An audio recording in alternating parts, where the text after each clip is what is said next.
वाह धीरज, हम ये कार खरीद रहे, बेंटले।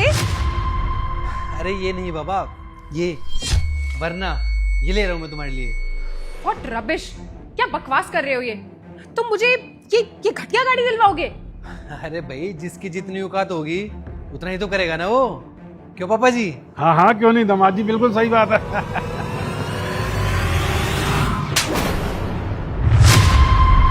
शट अप, हंसो मत।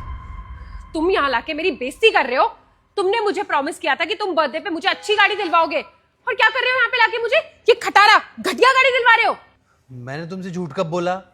मैंने तुमसे यही तो बोला था ना कि मैं तुम्हें कार गिफ्ट करूंगा, और मैं कर तो रहा हूं ना। ये रही कार। इसे कार नहीं कहते हैं धीरज, कार होती है ये बेंटले। मुझे लगा था कि तुम मुझे कोई लग्जरी कार दिलवाओगे, क्योंकि तुमने ड्रामा तो ऐसे किया था कि बर्थडे पे सरप्राइज दूंगा, जैसे पता नहीं क्या लेके आ रहे हो। गलती ना मेरी थी, जो मैंने तुम जैसे फटीचर आदमी से शादी कर ली। अरे मेरे पापा ने जिंदगी भर मुझे लग्जरी आइटम्स दिलवाए हैं, लग्जरी गाड़ियों में घूमी हूं मैं, और तुम मेरे पति होके मुझे एक अच्छी लग्जरी कार नहीं दिलवा सकते? अरे तो मैं क्या करूं? मैं एक कंपनी का एम्प्लॉय हूं, मालिक नहीं जो इतनी महंगी गाड़ी में घूमूंगा। मैं 40,000 रुपये कमाता हूं, फिर भी मैंने बोला कि मैं तुम्हें गाड़ी दिलवाता हूं। अपनी औकात से बढ़कर किया मैंने तुम्हारे लिए, लेकिन तुम्हें तो कुछ दिखता ही नहीं है। अरे कुछ नहीं कर रहे हो तुम, और नहीं चाहिए मुझे तुमसे कोई कारवार। तुमने ना मेरा सारा मूड खराब कर दिया, मेरा बर्थडे स्पॉइल कर दिया। देखो बेटा, चाहे कुछ भी हो, अगर तुम्हें गाड़ी नहीं पसंद थी तो तुम बोल देती। तुम्हें दामाद जी के ऊपर ऐसे हाथ नहीं उठाना चाहिए था, वो भी सबके सामने। पापा, आप कुछ ना ही बोले तो अच्छा होगा। अच्छा लड़का है, अच्छा लड़का है बोल बोल के इस फटीचर से मेरी शादी करवा दी। इसके साथ रह के मेरी सारी ख्वाहिशें ही मर चुकी हैं, क्योंकि मुझे अच्छे से पता है कि इसकी कोई औकात नहीं है। पापा, मैंने आपसे कहा था कि मेरी शादी एक ऐसे लड़के से करवाना जो मुझे एक लग्जरी लाइफ दे सके, लेकिन इसको देखना, ये एक बर्थडे पे मुझे लग्जरी कार तक नहीं दे पा रहा है। अरे मैंने तेरी शादी इसके साथ इसलिए करवाई थी, ये बहुत अच्छा लड़का है, बहुत ही मेहनती है, उसके अंदर कोई ऐप भी नहीं है बेटा। और देख बेटा, पैसा ही सब कुछ नहीं होता है। हर बाप चाहता है कि उसे ऐसा दामाद मिले जो उसकी बेटी का ख्याल रखे, और धीरज के अंदर वो सारी काबिलियत है बेटा, इसीलिए मैंने तेरी शादी धीरज के साथ करवाई थी। अरे कैसे बाप हो आप? हर बाप ये ख्वाहिश रखता है कि वो अपनी बेटी की शादी अपने से ऊंचे खानदान में करवाएगा, अपनी बेटी के लिए ऐसा पति ढूंढेगा जो पैसे वाला और उसकी सारी ख्वाहिशें पूरी कर सके। लेकिन आपने ऐसा कुछ भी नहीं किया। अच्छा लड़का देखा नहीं और मेरी शादी करवा दी इससे। मेरी जिंदगी बर्बाद करने में ना आप ही का हाथ है। सच कहूं पापा, मुझे पता है आपने मेरी शादी इससे इसलिए करवाई है क्योंकि ये आपके दोस्त का बेटा है। आपने अपनी दोस्ती के चक्कर में मेरी पूरी जिंदगी बर्बाद करके रख दी।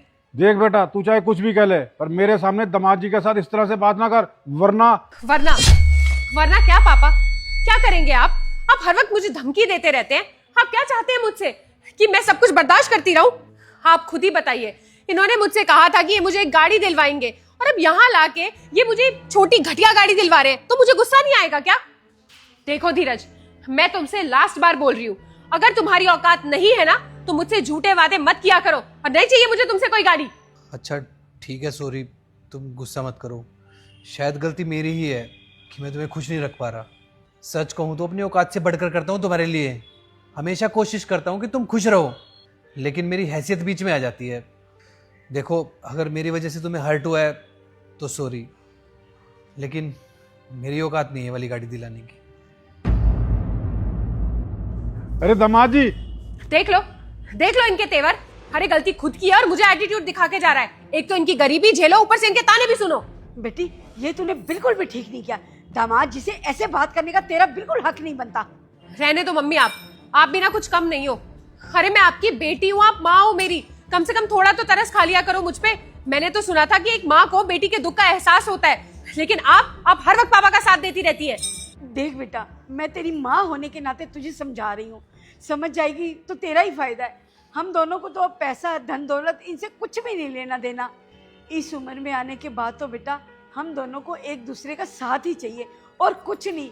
पैसा, रंग रूप, धन दौलत, ये सब उम्र के साथ साथ चले जाते हैं। दामाद जी है ना, बहुत अच्छे लड़के हैं।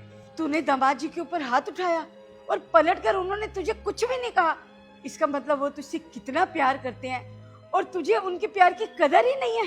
पैसों की वजह से अगर तू उनके साथ बदतमीजी करेगी ना बेटा, तो ये सब ठीक तो नहीं है ना। आप ही बताइए मम्मी, क्या मुझे ये गाड़ी भी नहीं दिलवा सकते? इतना भी डिजर्व नहीं करती क्या मैं? अरे नहीं है ना उनके पास पैसे, अगर होते तो वो दिला देते ना। और वो क्या कुछ नहीं करते तेरे लिए। तूने कभी सोचा है? तुझे महंगे कपड़ों का शौक है, महंगी महंगी चीजें मांगती है तू। 40,000 रुपए तो सिर्फ दामाद जी की तनख्वाह है, और उसमें भी वो तुझे सब कुछ दिलाते हैं, और उसके बाद ये गाड़ी भी तुझे दिला रहे हैं। और क्या चाहिए बेटा तुझे? तुझे क्या लगता है बेटा इतना आसान है उनके लिए ये महंगी गाड़ी खरीदना? फिर भी वो तेरे लिए कर रहे हैं ना।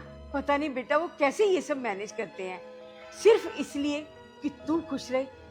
फिर भी तुझे उनके प्यार की कदर ही नहीं है। देख बेटा, प्यार मायने रखता है, धन दौलत मायने नहीं रखता। और जो लड़की अपने पति की कभी इज्जत नहीं करती ना, वो कभी भी खुश नहीं रह सकती। आप क्या कहना चाहती है मम्मी कि सारी गलती मेरी है? हाँ, तेरी ही गलती है।